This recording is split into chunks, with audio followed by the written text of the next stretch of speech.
Agora vamos para a nossa aula de trigonometria, razões trigonométricas no triângulo retângulo. Bem básico, só para a gente ter uma noção do que é. Quando a gente fala de trigonometria no triângulo retângulo, a gente vai ter triângulos retângulos que tem um ângulo de 90 graus e dentro dele a gente vai trabalhar com um dos outros dois ângulos. A gente vai ter três ângulos no triângulo, um vai ser sempre reto, de 90 graus, e a gente vai trabalhar com um dos outros dois. Aqui, primeira coisa que a gente precisa para fazer a atividade é separar o que é a nossa hipotenusa e o que são nossos catetos. Quando a gente tem um ângulo de 90 graus, o lado oposto a esse ângulo, que a gente vai ser o ângulo da frente, o lado da frente do ângulo, a gente chama de hipotenusa.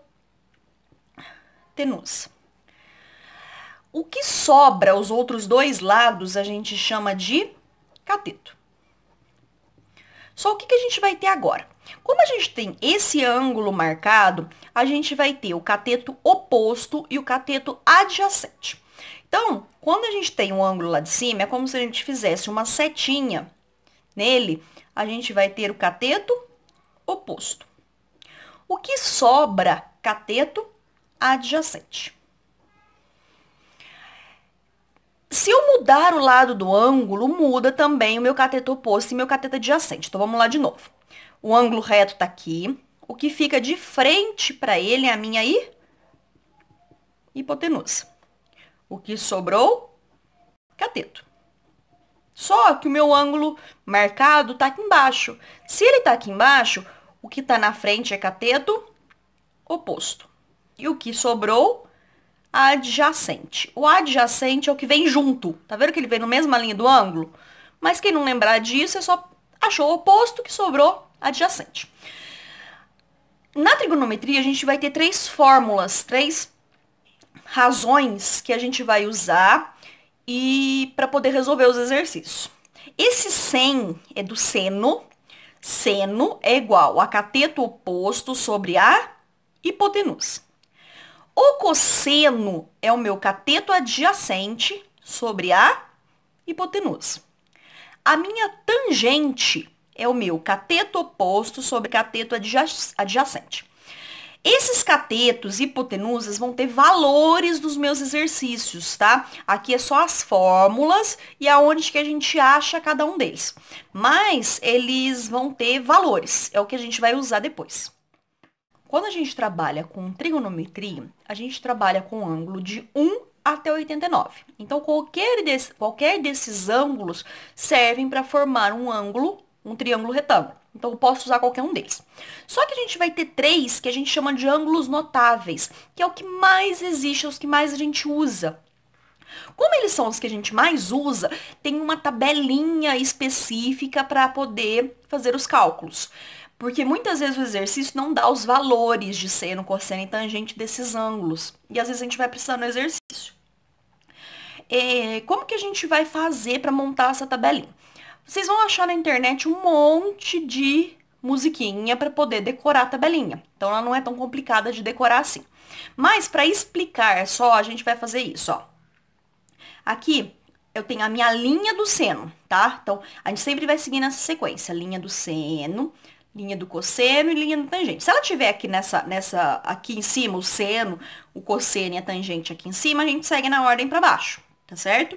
Mas sempre seguindo, seno primeiro, cosseno depois a tangente. Se tiver aqui, vai ser seno, cosseno e tangente. Não importa como que ela foi disposta na tabela.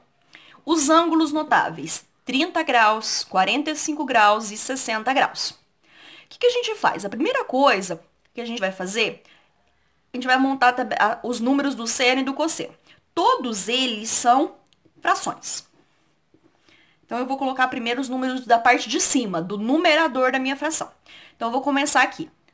1, 2 e 3. Na linha de baixo, eu vou começar ao contrário. 3, 2 e 1. Montei todos os meus numeradores. Vou passar para o denominador. Todos eles são divididos por 2. Então, a parte de baixo de todos os denominadores é 2.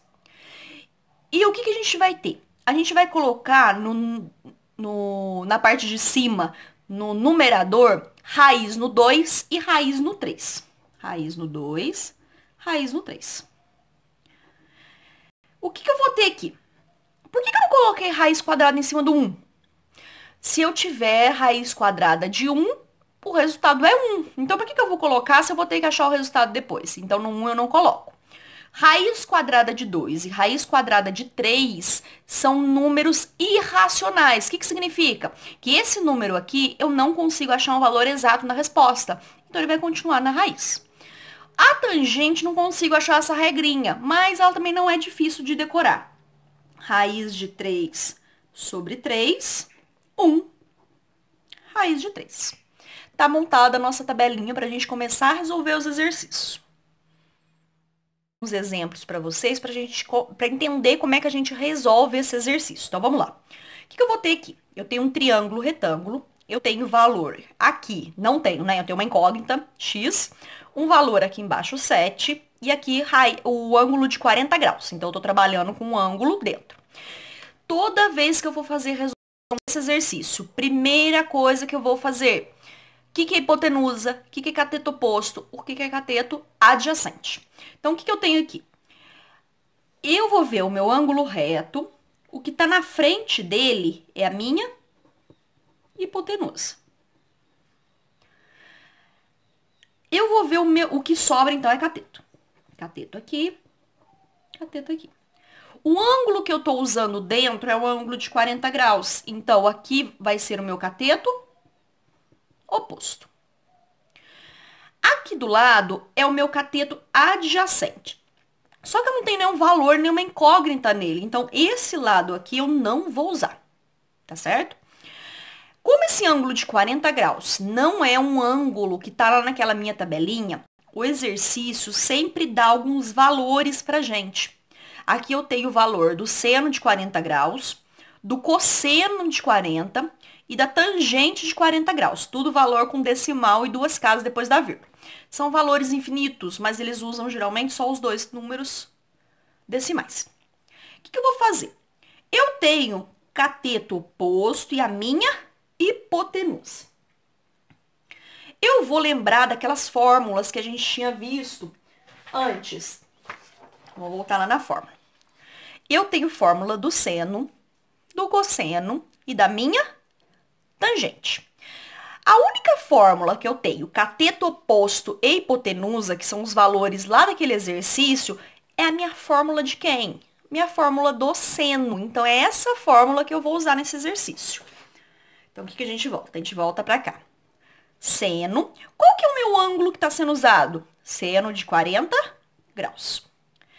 Vai ser igual cateto oposto sobre a minha hipotenusa. O meu seno de 40 graus, eu tenho um valor, então eu vou só substituir 0,64 no lugar do seno de 40. Quem que é o meu cateto oposto? Nesse caso, ele tem valor de x. Minha hipotenusa tem valor de 7. Para resolver esse exercício, o que eu vou fazer? Eu vou pegar, e aqui no denominador eu não tenho nada, então eu vou colocar como se ele valesse 1. Duas frações igualadas a gente multiplica em x. 1 vezes x, x. 0,64 vezes 7, 4,48. Como foi o valor que foi pedido no exercício, o valor de x, 4,48. O mesmo exemplo, por isso que eu nem copiei os valores de seno e cosseno, depois a gente olha lá em cima de novo. Só que em vez de ter o x aqui, eu tô procurando quem? O y. Então, vamos lá. Quem que vai ser a minha hipotenusa? Oposto ao meu ângulo reto, a minha hipotenusa é? Hipotenusa é 7. O ângulo que sobrou aqui é cateto e aqui também é cateto. O ângulo que eu tô usando é o ângulo de 40 graus. Oposto a 40 graus, tá aqui em cima, é o meu cateto oposto. O que sobrou? O adjacente. Só que tá vendo que no cateto oposto eu não tenho valor de nada, nem letra, nem número, nem nada. Então, eu não vou usar. Então, isso aqui não me serve. O que me sobrou? Cateto adjacente e hipotenusa. Se sobrou cateto adjacente e hipotenusa, eu vou lá de novo nas minhas fórmulas. Cateto adjacente e hipotenusa. Qual que é a minha fórmula que eu vou usar? A fórmula do cosseno. Então, eu vou lá vou copiar a fórmula do cosseno. Cosseno de que ângulo? Eu estou trabalhando com um ângulo de 40 graus. Cateto adjacente sobre a minha hipotenusa. Vou puxar um pouquinho a folha para a gente olhar lá o valor do cosseno. Cosseno de 40 graus vale 0,77. 0,77. Então, eu vou só substituir. Quem que é meu cateto adjacente? É o meu valor de y. Minha hipotenusa vale quanto? 7. Quando eu não tenho nada no denominador, eu vou colocar o valor de 1. 1 vezes y. 0,77 vezes 7, 5,39. Achei o valor da minha incógnita que eu estava procurando, que é o valor do y. Um terceiro exemplo. Mesma coisa do outro, sempre. Hipotenusa, quem que é cateto oposto, quem que é cateto adjacente. Então, meu ângulo de 90 graus está aqui. O aqui que está na frente, a minha hipotenusa. O ângulo que eu estou trabalhando é esse ângulo de 45 graus. O que está de frente é o cateto oposto. O que sobra, cateto adjacente. Como eu não tenho incógnita, não tenho valor aqui, eu vou tirar. Então, me sobrou cateto oposto e hipotenusa. Vamos voltar lá na nossa folha. Cateto oposto e hipotenusa é minha fórmula do seno. Então, vamos lá de novo. Seno de 45 graus é igual cateto oposto sobre a hipotenusa. No exercício anterior, lembra que a gente tinha aquela tabelinha do seno, cosseno e tangente de 40? E aqui? Tá vendo que 45 é um ângulo notável? Então, em vez de ter aqueles valores, eu tenho que lembrar daquela tabelinha que foi passada. Então, vamos lá na tabela. Eu preciso do seno de 45 graus. Então, vamos lá. Seno, essa linha aqui. Como é um ângulo de 45, meu seno de 45, raiz de 2 sobre 2. Vamos lá. Raiz de 2 sobre 2. Agora, a gente não está trabalhando com decimal mais, a gente está trabalhando com fração e raiz. Cateto oposto, x. Minha hipotenusa vale 80. Vou multiplicar. 2 vezes x, 2x. Raiz de 2 vezes 80. Gente, toda vez que eu trabalho com um número inteiro e número irracional, que é o caso da raiz de 2, são dois números que não podem se misturar. Eu não posso multiplicar 80 vezes 2 da raiz de 160. Número e raiz não se misturam. Então, eu vou só indicar. Como que eu indico? 80 raiz de 2. Por que eu não coloquei raiz de 2 vezes 80? O número inteiro vem sempre na frente da raiz, tá certo? Agora eu vou lá. O 2 está multiplicando, vai passar para o outro lado, dividindo. Mesma coisa do anterior. O que a gente vai ter aqui? Aqui embaixo é um número inteiro. Número inteiro só divide por número inteiro. Então, eu não posso dividir raiz de 2 dividido por 2 da raiz de 1. Só os números se dividem. Então, eu vou dividir 80 dividido por 2 dá 40. E o que eu vou fazer com essa raiz de 2? Como ela não pode ser dividida, eu vou só indicar.